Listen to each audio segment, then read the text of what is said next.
Hello everyone, today I am gonna break down this beginner's combo number 2. The first linkage is Twisted Sonic 2312 to Neosonic 12 thumb flap. It is very easy to do, but everything needs practice.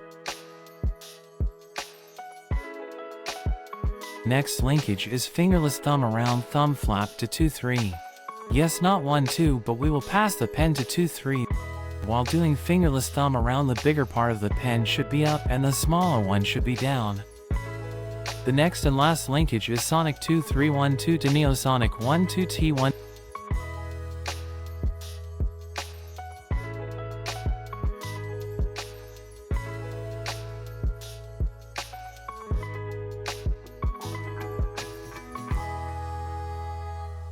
Twisted Sonic 2312 Neosonic 12TF. Neosonic 12TF Fingerless Thumb Around TF23 Fingerless Thumb Around TF23 Sonic 2312 Sonic 2312 Neosonic 12T1. So combine all the linkages to make this combo.